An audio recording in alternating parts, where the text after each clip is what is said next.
एक ऐसी दुनिया की कल्पना कीजिए जो किसी हॉलीवुड की सबसे डरावनी साइंस फिक्शन फिल्म का सीन लगे। एक ऐसी हकीकत जो शायद आज रात आपकी नींद उड़ा दे। ये कोई कहानी नहीं है, ये एक भविष्यवाणी है। एक ऐसी तस्वीर जो हमारी ही पवित्र किताबों में हजारों साल पहले खींच दी गई थी। जरा सोचिए, एक ऐसा भविष्य जहां बचपन ही खो जाएगा। वो 12 साल के बच्चे जिनकी आंखों में खेल कूद की चमक होनी चाहिए, उनके चेहरों पर वक्त से पहले ही झुर्रियां होंगी, उनकी कमर झुकी होगी और बाल सफेद। उम्र बस एक नंबर बनकर रह जाएगी और मासूमियत शायद हमेशा के लिए दफन हो जाएगी। और वो ममता, माँ का वो प्यार जो हमें जन्म देता है, हमारी ढाल बनता है, वही प्यार एक अभिशाप बन जाएगा।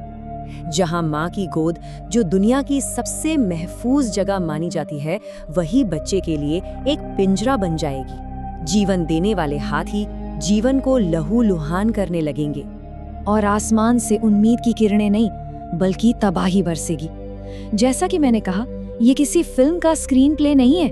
नहीं, ये हमारे ही पवित्र ग्रंथों में लिखी वो खौफनाक हकीकत है, वो भविष्य है जो कलयुग के अंत में हम सबका इंतजार कर रहा है। तो चलिए इस रहस्य की जड़ों तक चलते हैं। इस सब की शुरुआत होती है महाभारत के महायुद्ध के ठीक बाद। हस्तिनापुर के सिंहासन पर धर्मराज युधिष्ठिर तो बैठ गए थे, लेकिन उनके दिल में जीत का जश्न नहीं था, बल्कि एक अनजाना गहरा खौफ था। ये डर किसी दुश्मन का नहीं था, बल्कि आने वाले उस अंधकार भरे युग का था जिसे हम कलयुग के नाम से जानते हैं। कलयुग 4 युगों का आखिरी और सबसे अंधकारमय युग। ग्रंथों के हिसाब से इसकी कुल उम्र है 4,32,000 साल। और जरा सोचिए, इसमें से अभी सिर्फ 5,000 साल ही बीते हैं। मतलब हमने तो अभी इस महासागर की सतह को बस छुआ ही है। असली गहराई और असली अंधेरा तो अभी बहुत बाकी है। अपने मन में उठते इन हजारों सवालों का जवाब पाने के लिए घबराए हुए पांडव भगवान श्री कृष्ण की शरण में पहुंचे। लेकिन श्री कृष्ण ने उन्हें कोई सीधा साधा जवाब नहीं दिया। उन्होंने एक रहस्यमय लीला रची। उन्होंने 5 पांडवों को अलग अलग दिशाओं में एक ऐसे घने और अनजाने जंगल में भेज दिया जहां हर कदम पर कोई राज छुपा था, और सिर्फ एक आदेश दिया, जाओ और जो कुछ भी अजीब देखो, जो तुम्हारी समझ से परे हो, वो मुझे आकर बताओ। पांडवों ने उस जंगल में जो देखा ना, वो असल में कोई साधारण नजारे नहीं थे। वो तो भविष्य का आईना था। वो हमारे आज के समाज की, हमारी दुनिया की सबसे कड़वी और चौंकाने वाली सच्चाइयों की एक झलक थी। सबसे पहले महान योद्धा भीम ने एक दिल दहला देने वाला नजारा देखा। एक गाय ने अभी अभी एक बछड़े को जन्म दिया था, पर वो उसे प्यार से नहीं बल्कि इतनी जोर जोर से, इतनी शिद्दत से चाटने लगी कि उस मासूम बछड़े की कोमल खाल छिल गई और वो लहूलुहान हो गया। भीम अपनी आंखों पर विश्वास नहीं कर पा रहे थे। एक माँ अपनी ही संतान को इतना दर्द कैसे दे सकती है? जब भीम ने कृष्ण से इसका मतलब पूछा, तो उन्होंने जो जवाब दिया वो आज हमारे समाज पर बिल्कुल सटीक बैठता है। कृष्ण ने कहा, भीम, कलयुग में माता पिता का हद से ज्यादा और अंधा प्यार ही बच्चों को पंगु बना देगा। उनकी ममता ही उनके विकास में सबसे बड़ी रुकावट बन जाएगी। जरा सोचिए, क्या आज की हेलीकॉप्टर पेरेंटिंग इसी भविष्यवाणी का जीता जागता उदाहरण नहीं है? जहां माँ बाप बच्चों को गिरने से बचाने के लिए उन्हें दौड़ने ही नहीं देते, उन्हें हर मुश्किल से बचाने के चक्कर में उन्हें कभी मजबूत ही नहीं बनने देते। अब जो अर्जुन ने देखा वो और भी ज्यादा परेशान करने वाला था। एक विशाल राजसी पक्षी जिसके पंखों पर पवित्र वेदों की ऋचाएं सोने की तरह चमक रही थी, लेकिन वो अपनी चोंच से एक मृत सड़ते हुए जीव का मांस नोच नोच कर खा रहा था। ज्ञान और अपवित्रता का, धर्म और अधर्म का ये कैसा भयानक मेल! इस पर श्री कृष्ण ने समझाया कि कलयुग में ऐसे ढोंगी विद्वान और गुरु होंगे जो बाहर से तो ज्ञान और धर्म का चोला ओढ़े रहेंगे, लेकिन उनके दिल स्वार्थ और लालच से काले होंगे। वो ज्ञान को बेचेंगे और आस्था का व्यापार करेंगे। क्या आज हम अपने चारों ओर ऐसे उदाहरण नहीं देखते? ये तो सिर्फ इंसानी फितरत और समाज के पतन की बातें थीं। लेकिन अब हम उन संकेतों की ओर बढ़ रहे हैं जो सीधे सीधे इस दुनिया के विनाश की तरफ इशारा करते हैं। ये वो संकेत हैं जो किसी इंसान ने नहीं बल्कि स्वयं भगवान विष्णु ने गरुड़ देव को बताए थे। ये प्रकृति के विद्रोह की कहानी है। पहला और सबसे खौफनाक संकेत, इंसान की उम्र का अंत।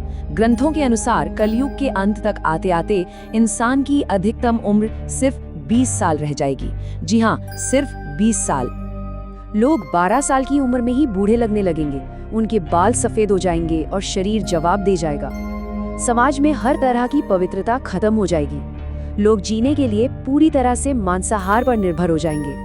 प्रकृति भी अपना बदला लेगी, पेड़ पौधे फल और फूल देना बंद कर देंगे, धरती बंजर हो जाएगी और गाय जिनकी हम पूजा करते हैं उन्हें सिर्फ दूध और मांस देने वाली एक मशीन की तरह देखा जाएगा। यहाँ तक तो इंसान अपनी ही गलतियों से शारीरिक और नैतिक रूप से खत्म होगा, लेकिन जो इसके आगे होने वाला है वो आपके रोंगटे खड़े कर देगा। अगला संकेत, आसमान से आती मौत।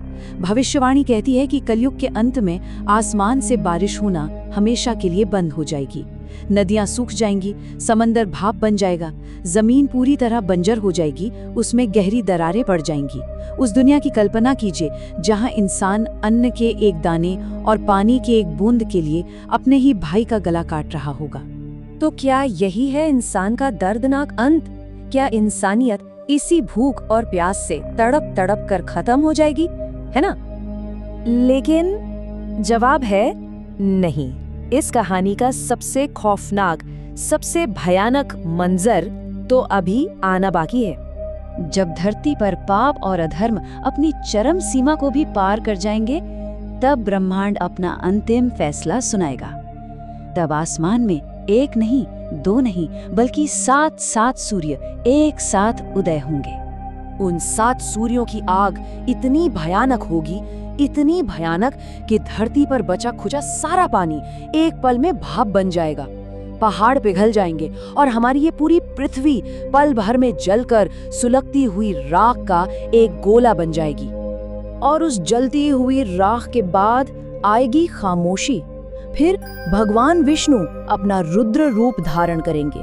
आसमान में ऐसे खौफनाक प्रलयंकारी काले बादल बनेंगे जिनसे लगातार 100 सालों तक मूसलाधार बारिश होगी। दिन और रात का फर्क मिट जाएगा, सिर्फ पानी होगा और तब तक बरसता रहेगा जब तक कि पूरी धरती एक विशाल अथाह जलमग्न समंदर में न बदल जाए। पूरी दुनिया का अंत हो जाएगा। तो क्या सब कुछ हमेशा के लिए खत्म हो जाएगा? क्या यही ब्रह्मांड का अंत है? या फिर इस विनाश में ही कोई गहरा रहस्य छुपा है? यहीं पर इस कहानी का सबसे बड़ा और सबसे गहरा राज सामने आता है। ये विनाश सिर्फ अंत नहीं, बल्कि एक नई शुरुआत के लिए की गई शुद्धिकरण की प्रक्रिया है। याद है 5वें पांडव नकुल ने जंगल में क्या देखा था? एक विशाल चट्टान जो बड़े बड़े मजबूत पेड़ों को उखाड़ती हुई लुढ़क रही थी, लेकिन एक नन्हे से कोमल से पौधे के पास आकर चमत्कारिक रूप से रुक गई। श्री कृष्ण ने समझाया था कि जब कलयुग में विनाश की ये चट्टान आएगी तो बड़ी बड़ी सत्ता, बेशुमार दौलत और बाहुबल उसे नहीं रोक पाएंगे। उसे अगर कुछ रोक पाएगा तो वो है उस छोटे से पौधे जैसी सच्ची निस्वार्थ भक्ति और ईश्वर में अटूट विश्वास। आज मैं आपको इसी एक सवाल के साथ छोड़कर जा रहा हूँ। कलयुग के इस चक्र में हम सब कहाँ खड़े हैं? हमारी पहचान क्या है? क्या हम वो सूखे कुएं बन चुके हैं जिन्हें दूसरों के दुखों की प्यास से कोई फर्क नहीं पड़ता? या हम वो छोटा सा पौधा है जिसके अंदर अपने कर्मों, अपनी सच्चाई और अपनी आस्था से विनाश की उस सबसे बड़ी चट्टान को भी रोकने की ताकत है? सोचिएगा जरूर, क्योंकि महाप्रलय भले ही अभी दूर हो, लेकिन कलयुग का असली युद्ध हमारे दिलों के अंदर अभी इसी पर लड़ा जा रहा है।